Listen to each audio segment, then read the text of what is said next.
વિઠ્ઠલ એને સુંદરી સોહાગણ એક, એને આભના ઓઢણા અને પાણી ડાડા પેરણા. એક સોહાગણ સુંદરીને દીઠી પાંડવોએ હિમાલયના બરફાચ્છાદિત શિખરો ઉપર એકુકુ એકુકુ એકુકુ એકુકુ એકની વાહે એક, એકની વાહે એક પાંડવો આરોહણ કરતા હતા. યુધિષ્ઠિર, ભીષ્મ, દ્રૌપદી, અર્જુન, સહદેવ, નકુલ એક એક પડતા જાય છે અને કાયા બરફની અંદર વિલીન થતી જાય છે. અને હિમાલયના બરફના શિખરોથી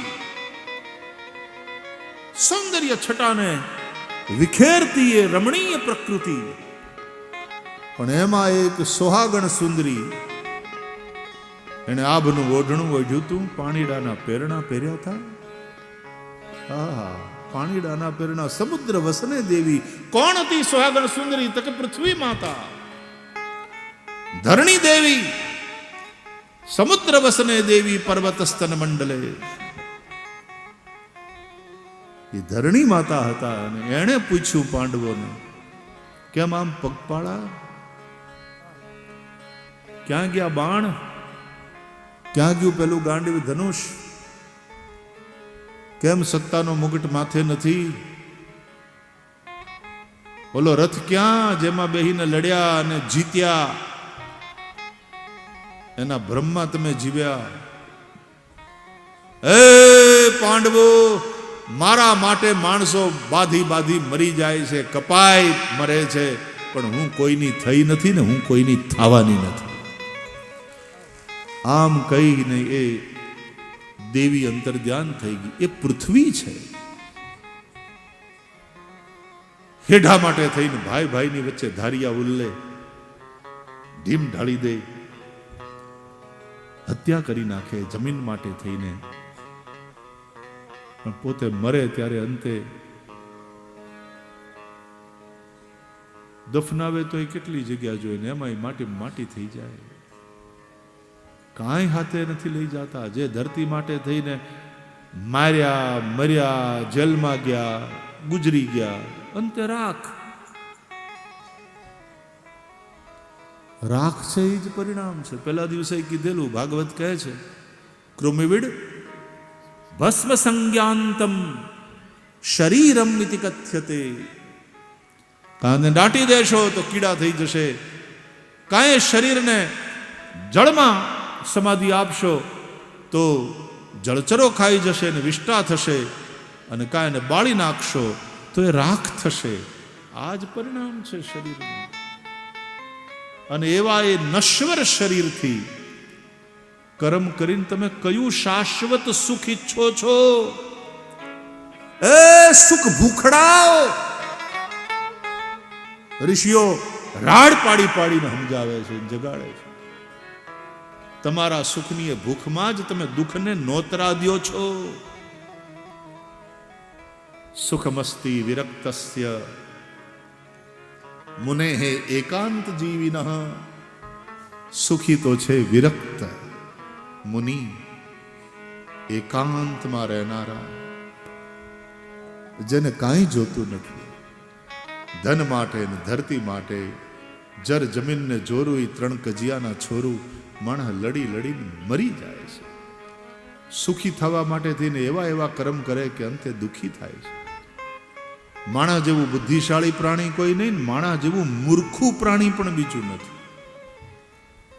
મહાન મૂર્ખ છે. બધું જ અહીં છૂટી જાય છે. અંતકાળે રે જાવ એકલું,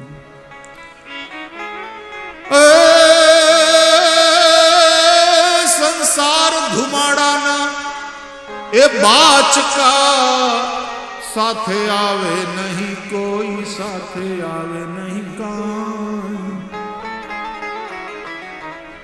અંત ચાળે રે જાવ, સાથે પુણ્ય અને પાપ હેતે હરિ રસ પીજીએ. કરેલા પુણ્ય ને કરેલા પાપ કર્મ સાથે આવે છે. કર્માનુગો ગચ્છતિ જીવ એકઃ. બીજું કાંઈ સાથે નથી આવતું.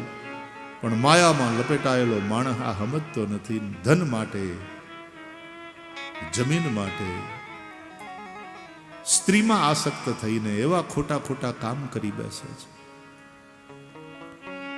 માટે હરિભજો વાલા, હરિભજો. ગ્રહસ્થ એને આસક્તિ અને વિરક્તિની વચ્ચે બેલેન્સ કરીને જીવવાનું હોય છે. પાપ અને પુણ્ય જેના આમ કટોકટ હોય ને એને ધરતીમાં પાછો જન્મ મળે. બહુ પુણ્ય હોય તો સ્વર્ગમાં જાય, બહુ પાપ હોય તો નરકમાં જાય. પાપ અને પુણ્ય આમ કટોકટ હોય બે તો એ ધરતી ઉપર આવે. કર્મ કેવા કરીએ છીએ? કર્માનુગો ગચ્છતિ જીવ એકઃ. અને એટલા માટે પ્રત્યેક મનુષ્ય પોતાના કર્મ માટે સતત સાવધાન રહેવું જોઈએ. ભગવાન વેદ વ્યાસ આપણને સમજાવે છે. વ્યાસજી જગતગુરુ છે. નમોસ્તુતે વ્યાસ વિશાલ બુદ્ધે. આપણા કલ્યાણની વાતો વ્યાસ ભગવાને કરી. પાંડવોએ સ્વર્ગારોહણ કર્યું. અહીંયા પરીક્ષિત હસ્તિનાપુરના રાજા થયા. ઉત્તરની તનયા ઈરાવતી સાથે એમના લગ્ન થયા. જન્મેજય આદિ પુત્ર થયા. ગંગાના કિનારે અશ્વમેધ યજ્ઞ કર્યા. ચક્રવર્તી પદને પામ્યા. એકવાર દિગ્વિજયના સમયમાં રાજા પરીક્ષિતે જોયું ધર્મ ધરતીને પીડા આપનારો રાજા રૂપધારી કલિપુરુષ એને પકડ્યો અને એને દંડ દીધો. કલીએ કહ્યું મને મારશો નહીં. કૃષ્ણ પરમાત્મા સ્વધામ પધાર્યા. ત્યાં દ્વાપર યુગ પૂરો થયો. હવે મારો વારો છે એટલે હું આવ્યો. કાળનું ચક્ર ચાલ્યા કરે છે. સત્યયુગ થાય પૂરો એટલે ત્રેતા શરૂ થાય. ત્રેતા પૂરો થાય, દ્વાપર આવે, દ્વાપર જાય અને કળિયુગનો પ્રવેશ થાય. રાજા પરીક્ષિતે વિચાર કર્યો હું તો ભ્રમરની જેમ સાર ગ્રહણ કરનાર છું. અન્ય યુગોમાં ભગવાનની પ્રાપ્તિ કઠિનતાથી થાય છે. કલિયુગમાં ભગવાનની પ્રાપ્તિ સરળ બનશે. કીર્તનથી ભગવાનની પ્રાપ્તિ થશે. હરેર નામ હરેર નામ હરેર નામૈવ કેવલમ કલૌ નાસ્ત્યેવ નાસ્ત્યેવ નાસ્ત્યેવ ગતિરન્યથા. કળિયુગને માર્યો નહીં. કાળને મારવાનું શક્ય પણ નથી, પરંતુ એને નાથ્યો, કંટ્રોલ કર્યો. રાજા કાલસ્ય કારણમ. કલિયુગે રહેવા માટેના સ્થાન માગ્યા. રાજા પરીક્ષિતે એને 4 સ્થાન આપ્યા. તારે જુગારમાં રહેવું, તારે શરાબ જેવા વ્યસનમાં રહેવું, તારે વ્યભિચારમાં રહેવું, દ્યુતાલય, સુરાલય, વેશ્યાલય અને ચોથું તારે હિંસામાં રહેવું. જ્યાં હિંસા થતી હોય, જ્યાં કતલખાના હોય ત્યાં તારે રહેવું. કલિયુગે પુનઃ યાચના કરી. મારો પરિવાર બહુ મોટો છે, એકાદ સ્થાન વધારે મળે તો સારું. પુનશ્ચયાચમાનાય જાતરૂપમદાત પ્રભુ. 5મું સ્થાન આપ્યું. કે ખારા મહિલું આપ જો મહારાજ આ વખતે કે હારું જા હોનામાં રહે છે. સુવર્ણ.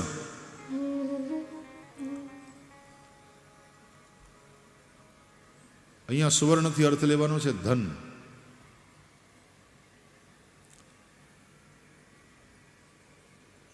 જુગાર હોય, ધન હોય તો જુગાર રમે ને, અને હોય બધું વયું જાય. દેવું કરી કરીને પાછો રમે, ઉછીના લઈ લઈને રમે. એ જુગારા પાંડવોએ રમ્યા હતા તે ત્યાં સુધી કે દ્રૌપદીને હાર્યા. હાર્યો જુગારી બમણું રમે. સુરાપાન શરાબ કે ડ્રગ કે ઇવન માવા, એના માટે પૈસા જોઈએ ને. અને કેવી પૈસાની બરબાદી થાય, પરિણામે કેટલા બધા રોગ, વળી પાછા પૈસા. આપણા હાસ્યકારો કહે છે ને કે એક જણાએ બહુ શરદી થઈ ગયેલી તો ઓલાને કીધું કે થોડી આ પી લે. શરાબ લઈ ગયો તો કે આનાથી શરદી જાય? તો મારી 100 વીઘા જમીન વહી ગઈ આમાં ને આમાં, તારી શરદી नहीं जाए? तो ये व्यसन भी ले जाता है सब कुछ. व्यभिचार, વેશ્યાલય, એના માટે પૈસા જોઈએ. કે વેશ્યા તો એના પૈસાની ભૂખી હોય છે. હિંસા, પૈસા માટે જ હિંસા. તો 5મું સ્થાન આપ્યું સુવર્ણ, એટલે ધન, હોનું. એના દ્વારા બીજા 5 સ્થાન કળિયુગને આપોઆપ મળ્યા. તતોનૃતમ મદમ કામમ રજો વૈરંચ પંચમમ. આહા, ભાગવતના શ્લોકો છે વાલા, એક એક તમે આમ ધ્યાનથી વાંચો ને તો આમ ચિત્ર સ્પષ્ટ થતું જાય અને તમે કાન પકડતા જાઓ. સાચી વાત, સાચી વાત, સાચી વાત. તતોનૃતમ અસત્ય, મદમ અભિમાન, કામમ વાસનાઓ વ્યભિચાર, રજ રજોગુણથી ઉત્પન્ન ક્રોધ, અને વૈરંચ વેર. આ 5 છે ને ત્યાં આવડા આ 5 છે જ, હોય જ.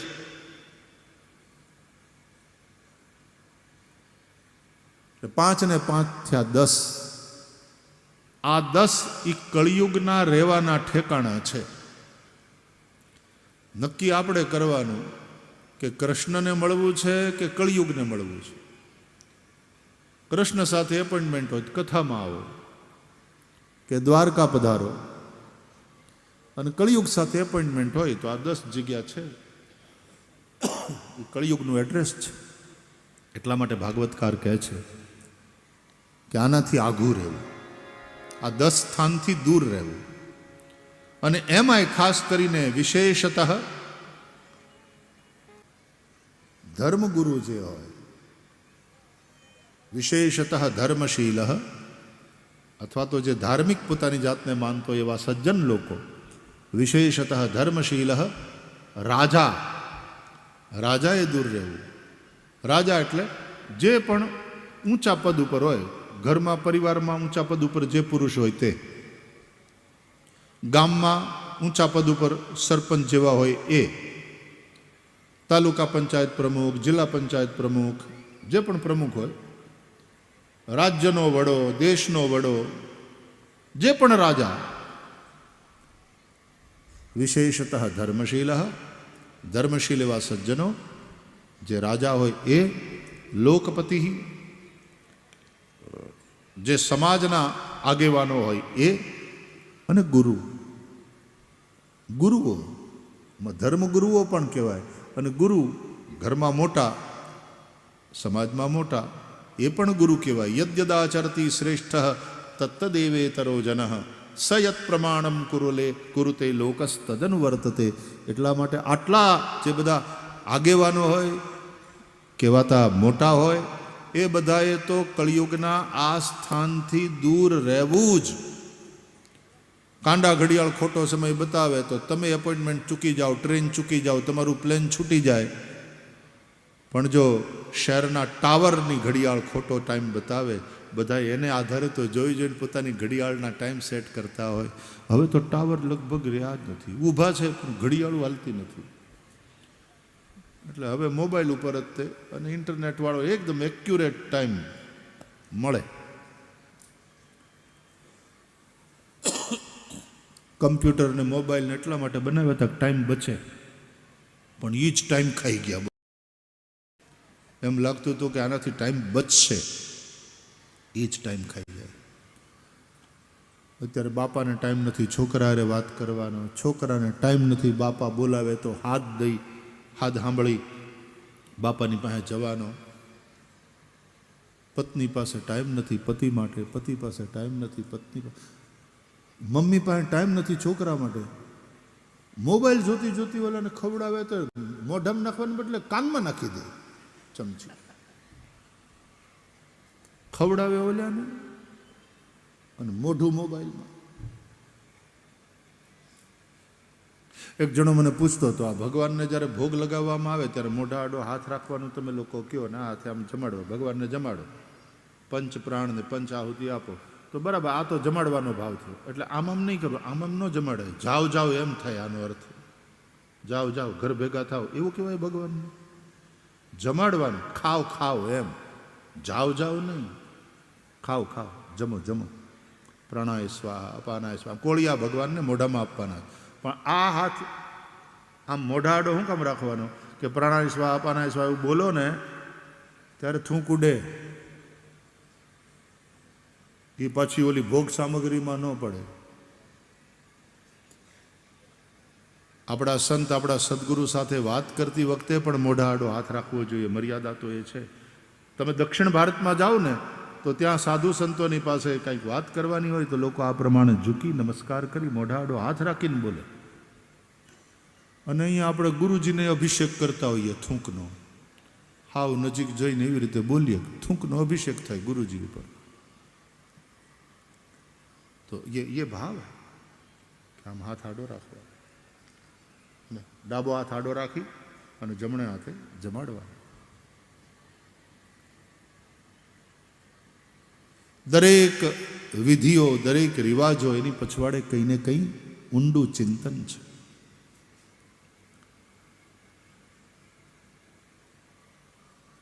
રાજા પરીક્ષિતે કલીનો નિગ્રહ કર્યો. ધર્મરૂપ વૃષભ નંદી, એના 3 પગ તૂટેલા હતા અને એક જ પગે એ માંડ માંડ ઊભો રહેતો હતો. 3 પગ ભાંગી ગયા હતા. હવે આપણે 2 પગવાળા, 1 પગ ભાંગી જાય છે ગોઠણમાં, દર્દ હવે એટલું બધું થાય છે, અને પછી ઓપરેશન એ ઘણી વાર કરાવ્યું હોય પણ સરખી રીતે થયું ના હોય, પછી એક જ પગ ઉપર હાલીએ, પછી કેવી રીતે હાલીએ? એક બાજુ ઘોડી હોય, એક પગ હાજો હોય, બીજો પગ ભાંગલો હોય, ત્યારે આપણી હાલ કેવી થઈ જાય? એમાં ધર્મરૂપ નંદીના તો 3 પગ તૂટલા હતા, એક જ પગ. તમે બળદ નહીં ક્યારેક એક પગ ભાંગલો હોય ને હાલ તો જુઓ, એની હાલ બદલાઈ જાય. એક પણ ચરણ ધર્મનું ઓછું થાય એટલે ધર્મની હાલ બદલાઈ જાય. આપણે ગઈકાલે પણ ચર્ચા કરેલી ધર્મના આ 4 ચરણ, સત્ય, તપ, પવિત્રતા અને દયા, એમાંથી એક પણ ચરણ તૂટી જાય કે ઓછું થાય તો ધર્મની ચાલ બદલાઈ જાય. એ સ્વસ્થ નહીં રહે, એ લંગડો કહેવાય. રાજા પરીક્ષિતે ધર્મની રક્ષા કરી અને ધર્મને 4 ચરણ ઉપર ઊભો કર્યો. સત્ય, તપ, પવિત્રતા અને દયા, આ 4 ચરણ આચરણ માટે છે. ધર્માચરણ કરવાનું હોય. ધર્મ ચર્ચા જ નહીં, ધર્મચર્યા પણ. ધર્મ ચર્ચા તો બહુ થાય, પણ ધર્મચર્યાનું શું? ધર્મ આચરણ માટે છે. આચાર પ્રભવો ધર્મ ધર્મસ્ય પ્રભુરચ્યુત, મહાભારત કહે છે. રાજા પરીક્ષિતે ધર્મ ધરતીની રક્ષા કરી, કલિયુગને દંડ દીધો. પણ એકવાર સ્વયં રાજા પરીક્ષિત માથે મુકટ મૂકી સોનાનો અને શિકાર રમવા માટે જંગલમાં ગયા. હવે આ સોનાનો મુકટ અને એમાં કલિયુગ હતો, એ કલિયુગનો પ્રભાવ માથા ઉપર, એટલે રાજાને શિકારે જવાનું મન થયું. નિર્દોષ પ્રાણીઓની હિંસા કરી. બપોર ટાણે ભૂખ્યા તરસ્યા રાજા પરીક્ષિત એક ઋષિના આશ્રમમાં ગયા. શમિક ઋષિનો આશ્રમ હતો. શમિક ઋષિ સમાધિમાં બેઠા હતા. દીકરો નદીએ નાવા ગયેલો અને કૌશિકી નદીના ગુનામાં ધુબકા મારતો હતો. ઋષિ સમાધિમાં હતા. રાજા ત્યાં ગયા, પણ ઋષિને કંઈ ભાન નથી કોણ આવ્યું કોણ ગયું. રાજાનું કોઈએ સ્વાગત ન કર્યું, રાજાને કોઈએ પાણીનું પૂછ્યું નહીં. રાજાને અભિમાન થયું, હું રાજા છું. રાજા ભગવાનનું રૂપ કહેવાય છે, મારું યોગ્ય સન્માન થવું જોઈએ. અને અહીંયા કોઈ પાણીનું પૂછતું નથી. આ ઋષિ સમાધિનો ઢોંગ કરે છે. ક્રોધ આવ્યો. જો આ મદ, અભિમાન, ક્રોધ, આ બધામાં કળિયુગ 10 ઠેકાણા બતાવ્યા હતા ને, એમાં છે બધું. હું રાજા છું, આ અભિમાન. મારું યોગ્ય સન્માન થવું જોઈએ, અને સન્માન ન થાય એટલે ગુસ્સો, ક્રોધ. એ કળિયુગનું ઠેકાણું. ક્રોધમાં ને ક્રોધમાં રાજાએ એક મરેલો સર્પ જોયો, પોતાના ધનુષ્યથી ઉઠાવી અને ઋષિના ગળામાં નાખ્યો. જે હાથથી ઋષિમુનિઓના ગળામાં પુષ્પની માળા પહેરાવીને પગે લાગતા હતા, પ્રણામ કરતા હતા, આજ એ જ રાજાથી ભૂલ થઈ. કેમ? માથે સવાર થયેલો કળિયુગ. જેની માથે કૃષ્ણ હોય, જેની માથે કાળિયો ઠાકર હોય, જેની માથે દ્વારકાનાથ હોય, એની મતિ કોઈ દી ખોટે માર્ગે જાય નહીં. પણ આજે માથે કલિયુગ સવાર થયો. ઋષિના ગળામાં મરેલો સર્પ નાખી. ઋષિ સમાધિમાં હતા, સમાધિમાં જ રહ્યા. રાજા રીહમાં ને રીહમાં ત્યાંથી જતા રહ્યા. પણ આ દ્રશ્ય કોકે જોયું, અને ઋષિનો દીકરો જે નદીમાં ગુનામાં ધુબકા મારતો હતો, ત્યાં જઈને કહ્યું, એ શૃંગી, અહીંયા તું નદીમાં ધુબાકા મારે છે. ત્યાં તારા બાપના ગળામાં કોઈક રાજાએ મરેલો સર્પ નાખ્યો.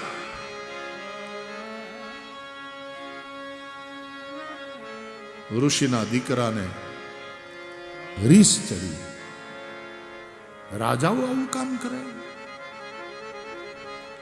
જે ગૌ બ્રાહ્મણ પ્રતિપાલક કહેવાય, જે ધર્મના રક્ષક કહેવાય, એ આવો અધર્મ કરે?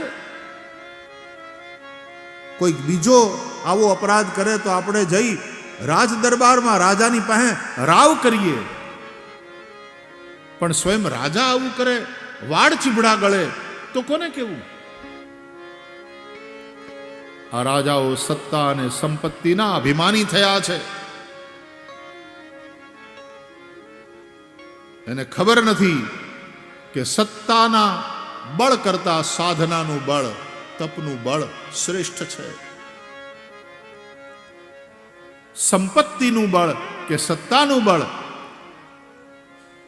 એ સાધના અને તપના બળની સામે નમન કરે. એમાં જ એની શોભા છે. આજ હું દુનિયાને દેખાડીશ કે કયું બળ શ્રેષ્ઠ છે. ક્રોધમાં ભરાઈને ઋષિના દીકરાએ કૌશિક્યાપ ઉપસ્પૃષ્ટવા વાક વજ્રમ વિસસર્જ. કૌશિકી નદીનું પાણી લીધું હાથમાં. ક્રોધથી તાંબા જેવો તપાવેલા તાંબા જેવો વર્ણ થઈ ગયો, જેનો એ ઋષિનો દીકરો શૃંગી શ્રાપ આપતા બોલ્યો, ઇતિ લંઘિત મર્યાદમ તક્ષકઃ સપ્તમેહની દક્ષંતિ સ્મકુલાંગારમ. જેણે ધર્મની મર્યાદાનો લોપ કરી અને મારા નિરપરાધ પિતાના ગળામાં મરેલો સર્પ નાખ્યો છે, એ રાજાને આજથી 7મે દાડે જીવતો સર્પ તક્ષક કરડજો, એનું મૃત્યુ થજો. પાણી છોડ્યું. વાક વજ્રમ વિસસર્જ. આ પરીક્ષિત જ્યારે માના ગર્ભમાં હતા ત્યારે પણ એક બ્રાહ્મણના દીકરાએ, એટલે કે દ્રોણગુરુના દીકરા અશ્વત્થામાએ એને મારવા માટે બ્રહ્માસ્ત્ર છોડ્યું હતું. અને એ સમયે તો પરીક્ષિતની માં સગર્ભા હતા, અને એ દ્વારકાધીશ પ્રભુ પાસે ગયા હતા, અને ભગવાન દ્વારકાનાથે એની રક્ષા કરી હતી. આજ એ પરીક્ષિત માના ગર્ભની બહાર છે, ત્યારે બીજા એક બ્રાહ્મણના દીકરાએ આજ વાક વજ્ર છોડ્યું. શ્રાપ પરીક્ષિતને મારવા માટે. હવે પરીક્ષિતને કોણ બચાવશે? કૃષ્ણ પરમાત્મા તો સ્વધામ પધારી ચૂક્યા છે. એટલે કહે છે કે ત્યાં કૃષ્ણ ક્યાંય ગયા નથી. શ્રી કૃષ્ણ પરમાત્મા આ કલિયુગમાં પણ આપણી વચ્ચે છે. કયા રૂપે? બોલે શ્રીમદ ભાગવત રૂપે. બોલીએ ભાગવત ભગવાન કી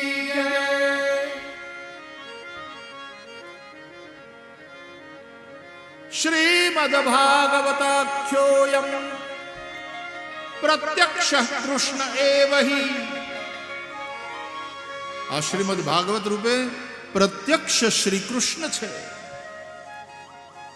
આ વખતે પણ પરીક્ષિતની રક્ષા કરશે ભગવાન. કયા રૂપે? ભાગવત રૂપે. રાજા પરીક્ષિત ઘરે આવ્યા અને માથેથી જેવો મુગટ હટાવ્યો ને પોતે કરેલા અપરાધનું, પાપનું સ્મરણ થયું. ખ્યાલ આવ્યો ને રાજા પછતાયા કે અરે રે રે રે, મારાથી આ શું થઈ ગયું? નીચવત કાર્ય, મારા કુળને કલંક લાગે એવું. ચક્રવર્તી સમ્રાટ બીજા કોઈ અપરાધ કરે તો એને દંડ આપું, પણ આજે મેં પોતે અપરાધ કર્યો, બહુ ખોટું કામ થઈ ગયું. એક તો રાજાએ પોતાના અપરાધનો સ્વીકાર કર્યો, બીજું અપરાધ માટે પસ્તાવો થયો, ત્રીજું રાજાએ ભગવાનને પ્રાર્થના કરી ક્ષમા માટે નહીં, દંડ માટે, કે મને દંડ આપો. અને એમાં ઋષિના આશ્રમમાંથી બે છોકરાઓ આવ્યા અને એણે રાજાને સમાચાર આપ્યા કે તમારા અપરાધને કારણે ઋષિપુત્રે તમને શ્રાપ આપ્યો છે. 7મે દાડે તક્ષકના દંશથી તમારું મૃત્યુ થશે. અમે તમને સાવધાન કરવા આવ્યા છીએ. અને રાજા પરીક્ષિતે ભગવાનનો આભાર માન્યો. મારી પ્રાર્થના સાંભળી પ્રભુ. ઋષિપુત્રે મને શ્રાપ નથી આપ્યો, ઋષિપુત્રે મને સાવધાન કર્યો છે. જે જન્મે એનું મૃત્યુ તો નિશ્ચિત હોય છે. મૃત્યુ નિશ્ચિત છે જે જન્મે એનું, પણ ક્યારે એ અનિશ્ચિત છે, કોઈને ખબર નથી. માથે તલવાર લટકતી રહે છે મોતની. તારે માથે નગારા વાગે મોતના. પણ ઋષિપુત્રનો હું આભારી કે કોઈને કાલની ખબર નથી. જ્યારે ઋષિપુત્રની આ કૃપાને કારણે મને એટલી તો ખબર છે કે હું હાથદી તો છું. એ 7 દિવસમાં હું મારી કાયાનું કલ્યાણ કરી લઈશ. રાજા પરીક્ષિત પાસેથી એ જ શીખવાનું છે. ભૂલ આપણાથી થઈ જાય તો પછી એ ભૂલનો સ્વીકાર, ભૂલનું પ્રાયશ્ચિત, એના માટે પસ્તાવો અને એના માટે જે કંઈ દંડનું વિધાન હોય એ સ્વીકારીને કાયાનું કલ્યાણ. રાજા પરીક્ષિતે રાજગાદી પોતાના દીકરા જન્મે જઈને સોંપી દીધી. ભૂખ અને પ્યાસ સહન ન થયા એને કારણે આ અપરાધ થયો, આ ભૂલ થઈ, આ પાપ થયું. તો હવે જ્યાં સુધી શરીર છે ત્યાં સુધી હું કંઈ ખાઈશ નહીં, કશું પીશ નહીં. અન્ન જળનો ત્યાગ કર્યો. રાજાએ પોતાની જાતને દંડ આપ્યો. આ મહાપુરુષોની નિશાની. પોતાનાથી ભૂલ થાય ને તો એ પોતાની જાતને દંડ દે. આપણું શું છે, બીજાની ભૂલ પડે તો આપણે ન્યાયાધીશ, હા, અને આપણી ભૂલ પડે તો આપણે વકીલ. તરત દલીલો કરવા માંડીએ કે તો આમ હતું ને આમ હતું ને આમ હતું. બીજાની ભૂલ હોય તો આપણે ન્યાયાધીશ થઈ જઈએ, અને આપણી ભૂલ હોય તો આપણે વકીલ થઈ જઈએ. રાજાએ પોતે પોતાની ભૂલનો સ્વીકાર કર્યો અને પોતે પોતાની જાતને દંડ આપ્યો. બધું જ છોડી રાજા પરીક્ષિત ગંગાના કિનારે ગયા.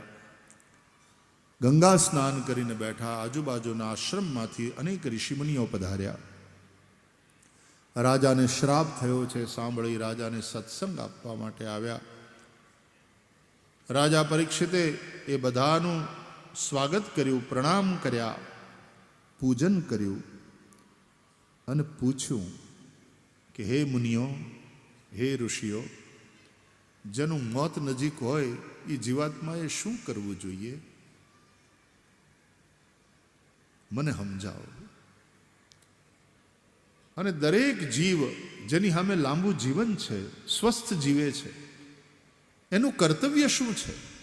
ટૂંકામાં કેવી રીતે જીવવું જોઈએ અને મૃત્યુ નજીક હોય ત્યારે પછી કેવી તૈયારી કરવી જોઈએ કે મરણ સુધરે, જીવન સુધરે અને મરણ સુધરે? એ માટેના 2 પ્રશ્ન કર્યા. અને એ સમયે સાક્ષાત ગુરુવર્ય શ્રી સુખદેવજી મહારાજ રાજા પરીક્ષિત ઉપર કૃપા કરવા માટે ત્યાં પ્રગટ થયા.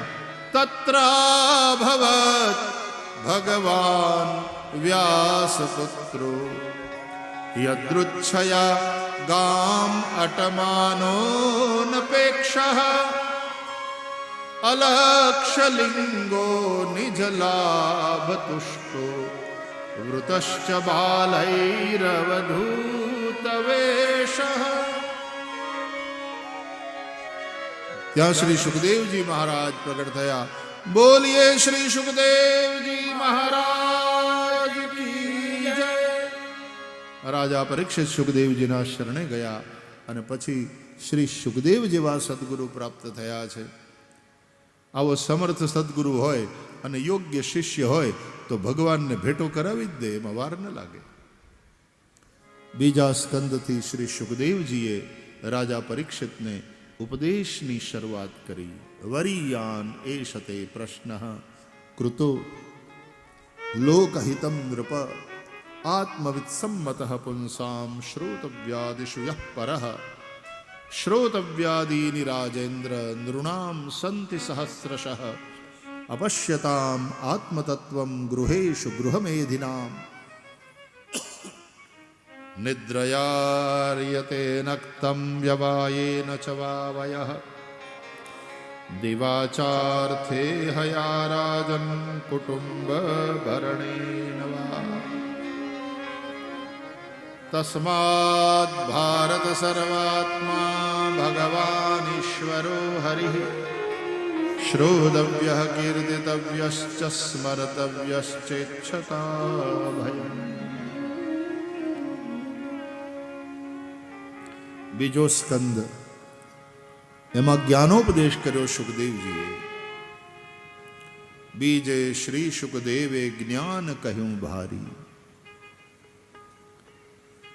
સૃષ્ટિની ઉત્પત્તિ આદિની કથા કહી. જ્ઞાન માટે 3 સાધન. આ બીજો સ્કંદ સાધન લીલા છે. એક તો ચિત્ત આપણું શુદ્ધ હોવું જોઈએ. બીજું, મન આપણું એકાગ્ર હોવું જોઈએ. અને ત્રીજું, બુદ્ધિને કામે લગાડવી જોઈએ, ચિંતન કરવું જોઈએ. મનની એકાગ્રતા માટે ધ્યાન.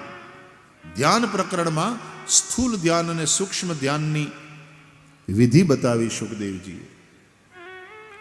મનની શુદ્ધિ માટે આપણી ઇન્દ્રિયોને ભગવાનમાં લગાડવી. આંખ દર્શન કરે, કાન શ્રવણ કરે, નાસિકા ભગવાનને સમર્પિત તુલસીની દિવ્ય સુગંધ લે, જીહવા પ્રભુનો પ્રસાદ લે, અથવા તો ભગવાનના નામનું સંકીર્તન કરે, ચરણ ચાલીને મંદિરે જાય, તીર્થ જાય, હાલતા હાલતા દ્વારકા પહોંચે, હાથ ભગવાનની પૂજામાં લાગેલા હોય, મસ્તક ભગવાનને નમન કરે. इंद्रियों भगवान में लागेली रहे त्यारे मन शुद्ध थाय छे. और फिर बुद्धि की मथानी से जरा मंथन किया जाए, चिंतन किया जाए, तो जिस तरह से दूध से मक्खन अलग हो जाता है, उसी प्रकार शरीर से आत्मा को अलग करके देख लिया जाता है. आ बधी कथा, आ बधी चर्चा द्वितीय स्कंद में श्री सुखदेवजीए करी છે. દેવર્ષિ નારદ અને બ્રહ્માજીનો સંવાદ છે. સૃષ્ટિની ઉત્પત્તિની કથા છે. ચતુશ્લોકી ભાગવત પણ આ સ્કંદમાં બ્રહ્માજીએ નારદને કહ્યું અને પછી નારદજીએ વ્યાસજીને કહ્યું ને વ્યાસજીએ એનો વિસ્તાર કર્યો. 10 લક્ષણ યુક્ત સંહિતા રચી